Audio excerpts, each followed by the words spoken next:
이맘때쯤 되면 원래 예전에는 교회에 아이들의 웃음소리가 끊이지 않았습니다. 여름성경학교 행사를 진행하다 보면 성경도 공부하고 여러 가지 또 재미있는 교재 프로그램을 하면서 아이들이 신나게 뛰어놀던 그런 기억이 있습니다. 안타깝게도 지난해에 이어서 올해도 우리가 온라인으로 여름성경학교가 진행되고 있는데 여러분들 우리 아이들을 위해서 관심 많이 갖고 기도해 주시기를 부탁을 드립니다. 지금 자라나는 아이들이 이 온라인 때문에 점점 예배에 대해서 좀 이렇게 멀어지게 될까 봐 우리 어른들이 많이 걱정하고 기도하는 중에 있습니다. 여러분 가정에서도 우리 자녀들이 꼭 예배에 참여할 수 있도록 독려해 주시고 또 기도해 주시면 고맙겠습니다. 여름성경학교가 되면 늘 기억나던 노래가 있습니다. 요즘은 잘 아이들이 부르질 않는데 옛날에 제가 교회 학교 다닐 때만 해도 늘 불렀던 노래죠. 흰 구름 뭉게뭉게 피는 하늘에 아침에 명랑하게 솟아오른다. 그런 노래 있죠. 막 이 노래만 들으면 마음이 막 설레고 그랬던 추억이 지금도 있습니다. 이 여름성학교 주제가를 작곡한 분이 박재훈 목사님입니다. 이 박재훈 목사님이 안타깝게도 지난 월요일 8월 1일 날 향년 99세의 일기로 소천하셨습니다. 원래 음악가죠. 작곡가입니다. 그러다가 뒤늦게 목회자가 되어서 저 캐나다에 가서 목회를 하시다가 지난 월요일 날 소천하시게 된 것이지요. 그분이 작곡한 곡이 수백 곡입니다. 펄펄 눈이 옵니다. 시냇물은 졸졸졸 그런 동요뿐만 아니라 우리가 부르는 찬송 가운데도 많이 있는데요. 어서 돌아오, 눈을 들어 하늘 보라, 그리고 또 우리가 많이 부른 지금까지 지내온 것, 이게 다 우리 박재훈 목사님이 작곡하신 곡입니다. 그 가운데 지금까지 지내온 것 저도 참 좋아하는데요. 2절 가사가 이렇게 됩니다. 몸도 맘도 연약하나 세임받아 살았네. 물붓듯이 부으시는 주의 은혜 족하다. 주님의 은혜로 사는 거죠. 몸도 마음도 연약할수록 주님의 은혜를 느끼며 사는 거죠. 그래서 이렇게 고백합니다. 사랑 없는 거리에나 험한 산길에 맬 때 주의 손을 굳게 잡고 찬송하며 가리라. 사랑 없는 거리에서 험한 산길 헤맬 때 그럴 때일수록 주의 손을 굳게 잡고 찬송하며 가리라. 여러분 이게 믿음이죠. 힘들 때일수록 주님의 손길을 느끼는 겁니다. 그러면 주님의 손길을 어떻게 느낍니까? 예? 주님의 손을 이렇게 잡을 수가 있나요? 우리 육의 눈으로 이게 보이나요? 근데 왜 많은 믿음의 선진들은 주님의 손을 붙잡는다 이런 표현을 썼을까요? 주님의 손은 우리 눈에 보이지도 않는데 말이죠. 지금 이 시대에는 우리가 하나님의 손을 잡는 방법이 뭐가 있냐면 하나님의 약속의 말씀을 붙드는 것입니다. 그 말씀이 하나님의 손길이에요. 그래서 우리가 육이 피곤하고 우리의 영혼이 피곤하고 사랑이 없는 거리에서 험한 산길 속을 헤맬 때에도 그 하나님의 약속의 말씀을 붙잡게 되면 하나님이 내 손을 잡고 동해 가시는 그 뜨거운 삶을 체험하게 될 줄 믿습니다. 그래서 그 하나님의 약속의 말씀을 붙잡는 게 매우 중요합니다. 그런데 왜 하나님 그 말씀을 붙잡지 못하고 우리가 살아갈까요? 때로는 우리가 하나님의 마음을 오해할 때가 많습니다. 어떤 목사님이 어렸을 적에 엄마 말을 안 듣고 늘 사고를 칩니다. 그러니까 어느 날 엄마가 속상해가지고 밤이 다 돼가는데 아이를 내쫓은 거예요. 나가라고. 그러니까 이 아이가 서러운 마음으로 문 밖으로 나왔는데 갈 데가 없잖아요. 어린아이가 해가 떨어지고 밤이 됐는데 어디 갈 데가 있습니까? 그러니까 바깥에 그 문 밖에서 덜덜 떨다가 잠이 들었어요. 분명 자기는 문 밖에서 잠이 들었는데 눈을 뜨고 깨어보니까 어디 있어요? 안방 한가운데서 잠을 자고 있더라는 거죠. 나중에 안 것입니다.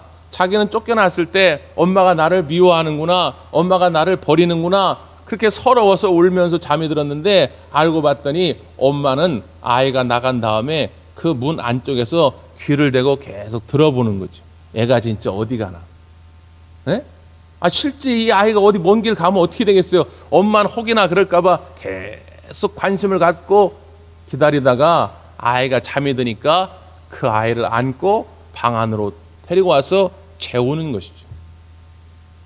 여러분, 철없던 시절에 우리가 그렇게 부모에 대해서 오해할 때가 많습니다. 나를 사랑하는 마음으로 훈육을 하셨는데 그 훈육하는 그 부모의 마음을 미처 알지 못해가지고 아버지가 날 싫어하나? 엄마가 날 미워하나? 나 어디서 저기 다리 밑에서 주워온 애인가? 우리가 별 상상을 다 했던 기억이 있습니다. 우리가 신앙생활도 마찬가지입니다. 자, 오늘 우리가 읽었던 본문의 말씀을 한번 보실까요? 14절인데요. 14절. 오직 시온이 이르기를 여호와께서 나를 버리시며 주께서 나를 잊으셨다 하였거니와 말씀합니다. 여기 말하는 시온은 누구냐? 이스라엘 백성을 말하는 것입니다. 이스라엘 백성들이 스스로 생각하는 거예요. 하나님이 우리를 버리셨다. 하나님이 우리를 잊어버렸다. 이렇게 생각한다는 것입니다. 왜 그렇게 생각했을까요? 오늘 이사야서의 시대적 배경은 이스라엘 백성들이 바벨론의 포로로 잡혀갔던 포로 시기입니다. 주전 586년에 바벨론에 의해서 남유다가 멸망을 당하죠. 예루살렘 성벽은 무너지고 예루살렘 성전은 황폐가 됩니다. 그리고 일할 만한 노동력 있는 수많은 젊은이들이 바벨론으로 포로로 끌려갑니다. 1년이 지나고 2년이 지나고 곧 돌아가겠지 했는데 돌아가기는커녕 10년, 20년, 30년 거기서 죽어갑니다. 그렇게 포로 생활이 70년까지 이어져 갑니다. 그러면서 그 백성들 마음속에 스스로 생각하기를 이제 우리는 하나님으로부터 버림을 받았다. 우리 민족은 끝났다. 이렇게 생각한 것이죠. 그때 하나님께서 이사야 선지자를 통해서 그들을 향하여 선언하는 것입니다. 오늘 하나님의 약속의 말씀 7번째죠. 자, 15절 말씀 한번 읽어볼까요? 다 같이 읽습니다. 시작.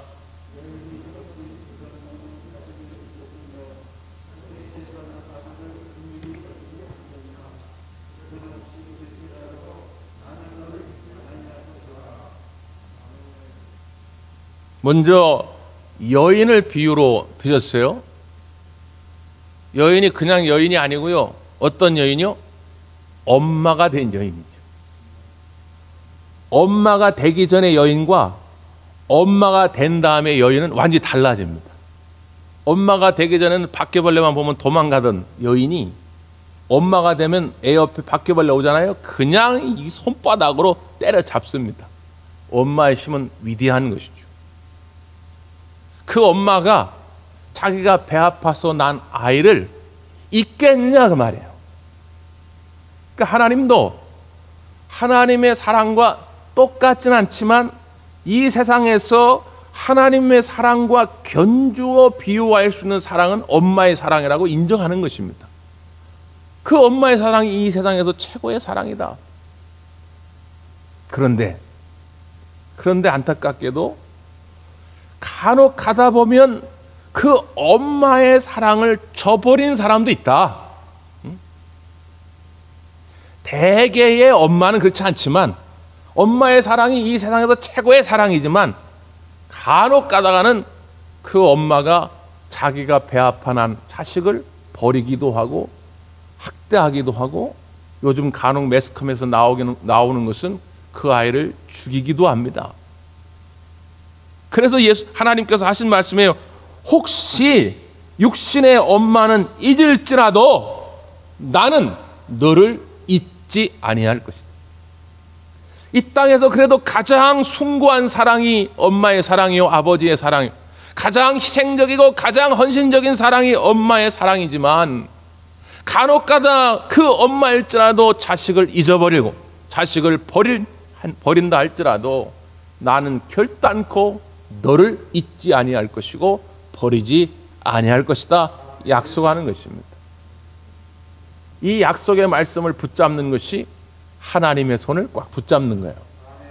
그러면 하나님의 손을 붙잡게 되면 육신이 약하여지고 우리의 영혼이 피곤하여지고 사랑이 없는 거리를 지날 때에도 험한 산길을 헤맬 때에도 걱정할 것이 없다는 것이죠. 오늘 이 아침에 주시는 약속의 말씀을 여러분 믿음으로 꽉 붙잡게 되시기를 바랍니다.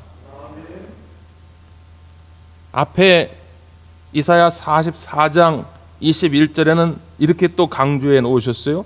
야곱아, 이스라엘아, 이 일을 기억하라. 너는 내 종이니라. 내가 너를 지었으니 너는 내 종이니라. 이스라엘아, 너는 나에게 잊혀지지 아니하리라. 잊혀지지 아니하리라. 살다 보면요, 잊혀지지 않는 이름이 있습니다. 여러분도 계시지 않겠어요? 예수님의 12제자가 누군지는 몰라도 40년 전, 50년 전 어린 시절 짝사랑했던 여자친구 이름은 안 잊어버리고 그래요. 잊혀지지 않는 이름이 있어요. 하나님께서 이스라엘 백성을 향해서 내가 너희를 창조했다. 그러므로 너희는 나의 종이다. 이 말은요, 나의 소유가 되었다는 것입니다. 여러분, 아무리 우리가 살아가면서 기억력이 무뎌져가지고 잊어버린다 할지라도 잊혀지지 않는 이름이 있어요. 그건 누구냐? 내 자식의 이름입니다. 내 자식의 이름을 잊어버릴 사람이 있나요? 내 소유가 된 이름입니다. 저희 집에 강아지가 들어와서 이름을 보들이라 줬어요. 보들이. 이 이름은 잊혀지지가 않습니다. 뭐 30년이 지나고 50년이 지나도 잊혀지지 않아요. 마찬가지로 오늘 하나님께서 여러분을 하나님의 소유로 삼으셨다는 거예요. 하나님이 책임져 주시겠다는 것입니다. 잊어버리려고 애를 써도 잊혀지지가 않아요. 여러분은 그런 존재라는 것입니다. 아무리 이렇게 강조해도 이스라엘 백성들이 마음을 잘 와닿지 않는 거예요. 이게 포로 생활로 70년 동안 너무 고생을 했으니까. 아무리 제가 지금 7번째입니다. 의도적으로 지금 7주째 하나님의 약속의 말씀, 이 코로나 시대에 우리 성도들에게 어떻게든 위로와 희망의 말씀을 선언하고자 지금 7번째 하나님의 약속의 말씀을 전하는데도 아직도 마음의 문이 닫혀 있으면 이게 와닿지가 않아요. 벌써 이 코로나가 2년 가까이 진행이 됩니다. 2년 동안 지금 내가 손해본 게 얼만데, 네? 미래를 바라볼 때 희망이 없는데 아무리 하나님 말씀이 들렸다 해도 이게 나한테는 와닿지가 않아요. 저 사람한테는 맞을지 모르는데 나한테는 와닿지가 않는 거예요. 그 하나님이 이사야 선지자를 통해서 이런 비유까지 드시는 거예요. 자, 16절 말씀 한번 보실까요? 16절 시작.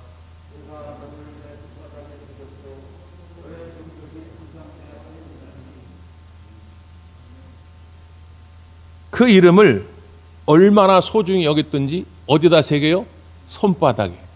근데 여러분 보통 손바닥에 쓴다라고 표현하지 손바닥에 새긴다 이런 표현을 잘 안 합니다. 네? 여러분 우리 학교 다닐 때 선생님이야 내일까지 숙제는 이거다. 근데 너네 혹시 잊어버리면 안 되니까 야 너네 손바닥이라도 써. 그러면 볼펜을 꺼내가지고 손바닥에 쓰죠. 내일 숙제 준비물. 보통은 손바닥에 쓴다 표현을 쓰는데 왜 오늘 본문에는 손바닥에 새긴다라는 표현을 썼을까요? 새긴다는 것은 단순히 펜으로 쓰는 것이 아니라 뭘로 쓰는 거예요? 칼로 쓰는 것입니다. 칼로. 볼펜으로 쓰는 것은 시간이 지나면 지워질 수 있어요. 물로 닦으면 지워질 수 있습니다. 근데 칼로 피를 내가지고 새기는 거예요. 이건 일평생 지워지지 않습니다. 내가 너의 이름을 내 손바닥에 새겼다는 것은 하나님의 마음속에 영원히 잊혀지지 않는 존재가 되었다는 것입니다. 로마서 5장 8절 말씀 가운데 보면 우리가 아직 죄인 되었을 때에 그리스도께서 우리를 위하여 죽으심으로 하나님께서 우리에 대하여 자기의 사랑을 확증하셨느니라. 하도 사람들이 믿지를 못해요. 하나님이 정말 나를 사랑하는 게 맞나? 하나님 나를 버리신 거 아니야? 하나님 나를 잊어버리신 거 아니야? 그러니까 하나님이 내가 너를 얼마나 사랑하는지를 보여줄게. 그러면서 그리스도께서 우리를 위하여 죽으셨다는 거예요. 여러분, 이 정도 사랑을 확증할 만한 일들을 여러분 경험해 보셨습니까? 너 나 얼마나 사랑하니? 그러면 내가 저 하늘의 별 따다 줄게.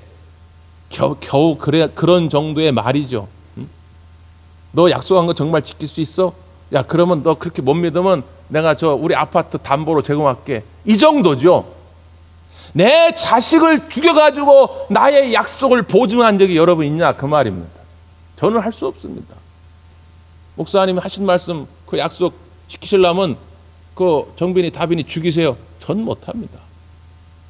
근데 하나님은 우리를 사랑하신다고 하는 걸 확증시키기 위해서 독생자 예수 그리스도를 우리 위해서 보내셨다는 거예요. 그게 손바닥에다가 우리의 이름을 새기는 것입니다.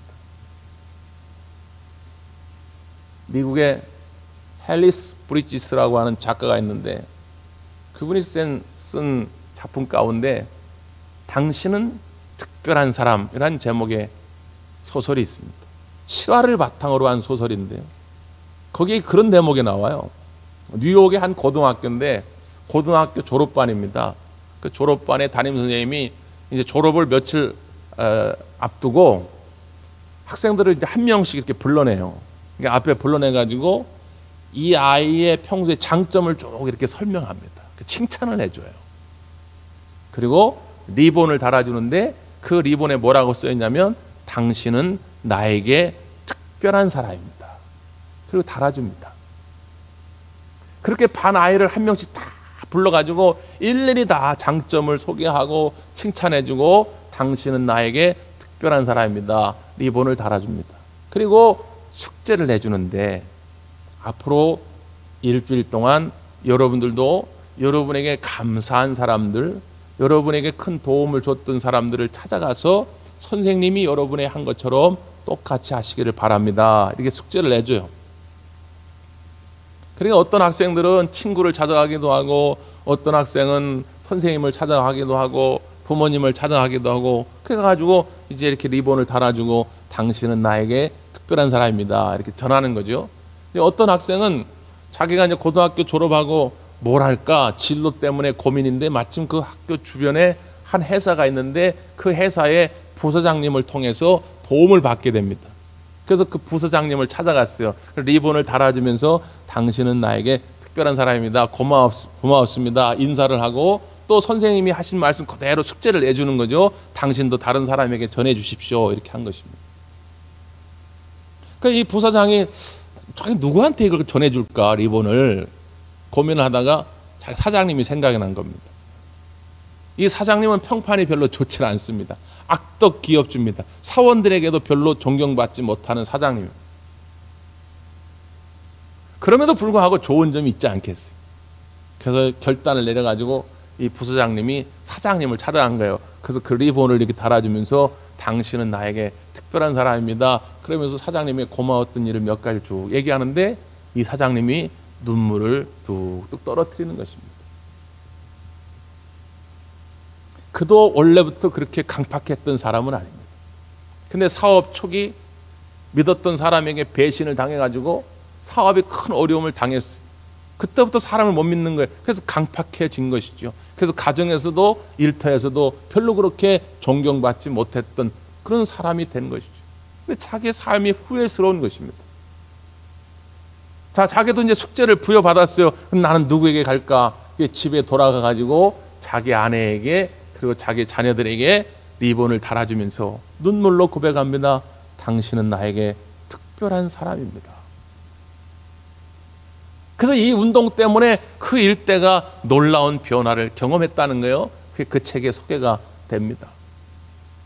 하나님은 70억 인구 가운데 다른 사람은 아무도 없고 여러분 혼자 이 세상에 존재하는 것처럼 오늘 여러분에게 찾아오셔서 하나님이 친히 리본을 달아주면서 당신은 나에게 특별한 존재입니다. 이렇게 지금 말씀하시는 것입니다. 그래서 당신에게 하나님이 독생자 예수 그리스도를 보내주신 것입니다. 누구하고 비교해서 좋다 나쁘다 높다 낮다 그렇게 평가받을 대상이 여러분이 아니라는 거예요. 여러분은 매우 매우 특별한 존재인 줄 믿습니다. 누구에게요? 우리 하나님에게. 그래서 하나님이 여러분을 가슴 이 손바닥에 새긴 거예요. 특별히 또 이런 비유적인 표현도 썼죠. 너의 성벽이 항상 내 앞에 있나니. 성벽은 보호함의 상징이죠. 우리나라도 옛날에 저 조선시대 때만 해도 성벽 안에 살아야 안전할 수 있습니다. 밤에는 성벽 밖으로 나가지도 못합니다.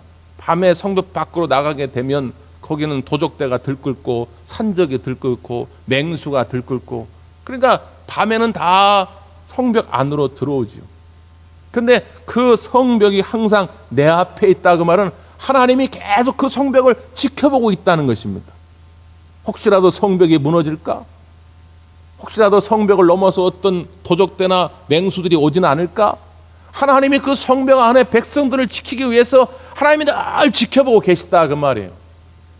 오늘 여러분의 삶을 하나님이 보호하시기 위해서 하나님이 여러분을 늘 바라보고 계시는 줄 믿습니다. 여러분의 작은 신음소리도 귀 기울이시는 줄 믿습니다.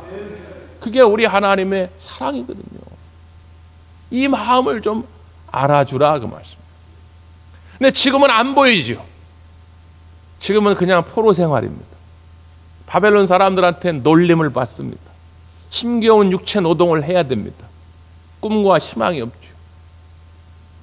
그러니까 하나님께서 친히 환상, 비전을 보여주는 거예요. 앞으로 이런 일이 펼쳐질 것이다 라고 하는 것을 하나님이 친히 보여주시는 것이죠. 자, 대표적인 것만 몇 가지 살펴볼까요? 17절 시작.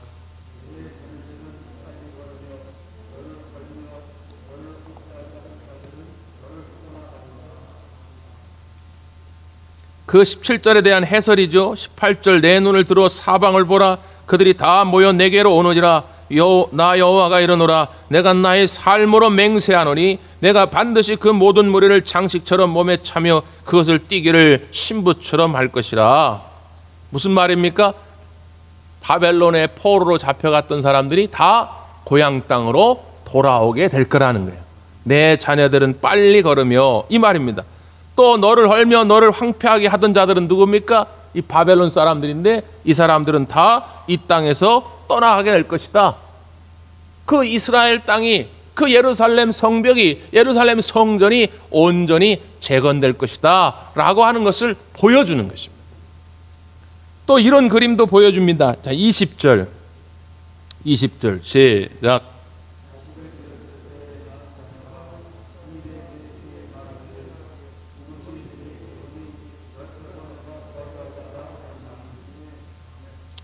자식을 잃었을 때에 그때는 언제입니까? 바벨론의 포로로 잡혀갔을 때입니다.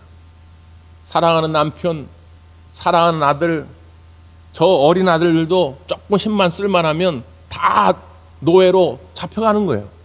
그 자식을 잃어버렸어요. 그런데 그때 낳은 자녀가 그 어려운 중에도 낳은 자녀가 있었어요. 그런데 희망은 없어요. 이제는 먹고 살 길도 막막하고 야, 우리의 민족의 명은 여기서 끝인가 보다. 우리 가문의 명은 여기서 끝인가 보다. 그럴 때입니다. 그런데 훗날 시간이 지났어요. 후일에 그때는 언제입니까? 이스라엘 땅이 다시 회복될 때 하나님의 은혜로 말미암아 이스라엘이 회복되는 그때에 그가 말하기를 이곳이 내게 좁으니 넓혀서 내가 거주하게 하라 하리니 이렇게 말했다는 거예요. 이게 무슨 말입니까? 내 자손은 끝이 나고 민족의 명도 여기서 끝난 줄 알았는데 어느샌가 내 자손이 늘어나고 가문이 늘어나고 내 민족이 늘어나가지고 여기선 너무 비좁아가지고 살 수가 없으니까 더 넓은 데로 이사 가십시다 이렇게 말하게 되는 때가 온다는 거예요. 그때 깜짝 놀라가지고 내가 이제 자기한테 하는 소리예요. 혼잣말로 21절. 그때 내가 내 마음에 이르기를 누가 나를 위하여 이들을 낳았는고 나는 자녀를 잃고 외로워졌으며 사로잡혀 유리하였거늘 이들을 누가 양육하였는고 나는 홀로 남았거늘 이들은 어디서 생겼는고 하리라. 하나님이 다 회복시켜 주셔가지고 자기의 자손들이 넘쳐나고 자기의 가문들이 번성해지고 자기 민족이 번성되질 때에 그가 자기 스스로 얘기한다는 거. 야, 아니 그때 우리 포로기 때 우린 다 끝난 줄 알았는데 도대체 누가 이렇게 이 민족을 다시 회복시킨 거야? 아니 언제 우리 가문을 이렇게 다시 번성케 만든 거야? 아니 저 자손들이 언제 이렇게 많아진 거야? 아니, 나는 먹일 힘도 없었는데 키울 능력도 없었는데 누가 저들을 저렇게 먹이고 입히셔가지고 이렇게 번성하게 만든 거야? 하는 때가 반드시 온다는 것입니다. 지금은 잘 안 보이죠. 막막합니다. 그러나 사랑하는 성도 여러분, 반드시 우리가 이런 고백을 하게 될 줄 믿습니다. 하나님이 모든 것을 회복시켜 놓을 때, 야, 우리는 진짜 어떡할 도리가 없어가지고 막막해서 눈물만 흘리고 있었는데, 아니 언제 이렇게 부흥이 된 거야? 언제 이렇게 다 회복이 된 거야? 언제 이렇게 다 번성케 된 거야? 도대체 이걸 누가 다 하신 거야? 아, 그렇구나. 우리 하나님이 나를 잊어버리지 아니하시고 우리를 잊어버리지 아니하시고 이렇게 인도하시고 지키셨구나. 우리의 입술로 고백하게 되는 때가 반드시 오게 될 줄 믿습니다. 창세기 22장에 보면 하나님이 아브라함에게 참 특이한 명령을 내리시죠. 아들 이삭을 데리고 모리아 산에 올라가서 번제로 드리라.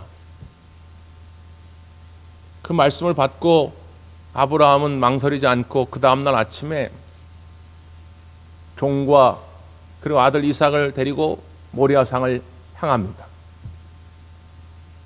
그러니까 아들 이삭이 궁금하잖아요. 그러니까 아버지한테 물어요. 아버지, 여기 불도 있고 나무도 있는데 번제에 드릴 어린 양은 어딨나이까? 그렇잖아요. 우리가 번제를 드리러 가면 불이 있어야 되고 그 나무가 있어야 되고 그 번제 때 드릴 양이 있어야 되는데 양은 어디 있나이까? 그러니까 아버지 마음이 얼마나 아프겠습니까? 야, 그 번제에 쓰일 양이 너야. 어떻게 그 자식한테 그렇게 말을 할 수 있겠냐 그 말이에요. 그러니까 아브라함이 번제에 쓰일 양은 하나님이 친히 준비하시리라 이렇게 말합니다. 이거 어떻게 보면 둘로 된 거예요. 차마 아들한테 번제물로 쓰일 대상은 너라고 말을 할 수가 없으니까 하나님이 준비하실 것이라 그냥 이렇게 돌로 된 것이죠. 그리고 모리아 산에 오릅니다. 그리고 아들 이삭을 결박시킵니다. 그리고 번제단 위에 올려놓습니다. 그리고 칼을 듭니다. 각을 뜨려고 합니다. 근데 하나님이 멈춰 세우지요. 아브라함아, 멈춰라. 이제는 내가 너의 마음을 알았다. 아들보다 나를 더 사랑하는 줄 알았다. 멈춰. 그리고 아들 이삭을 번제단에서 내려오게 하죠. 근데 그때 갑자기 옆에서 양 소리가 들리는 거예요. 이렇게 쳐다보니까 양이 스스로 울타리에 이렇게 걸려가지고 나무까지 걸려가지고 도망을 못 가고 있는 거예요.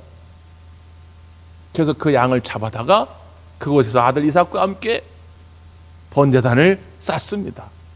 그리고 그건 이름을 여호와 이레, 하나님이 우리를 위하여 준비하셨다라는 뜻의 이름을 짓게 됩니다. 내가 홀로 싸우고 있는 동안 하나님은 도대체 아무것도 안 하시는 것 같고 나를 잊어버린 것 같고 그런 느낌이 들 때가 있죠. 그러나 여러분, 우리 하나님은 여호와 이레의 하나님입니다. 나보다 앞서서 나를 위하여 모든 것을 준비하시는 하나님입니다. 우리 대광교회를 위해서 하나님이 더 좋은 부흥의 시간들을 준비해 놓으신 줄 믿습니다. 여러분의 가정을 위해서 우리 하나님이 더 풍성한 시간들을 예비해 놓으신 줄 믿습니다. 내가 너를 절대로 잊어버리지 아니할 것이다. 이 하나님의 약속의 말씀을 꼭 붙드시게 되기를 간절히 바랍니다. 기도하겠습니다.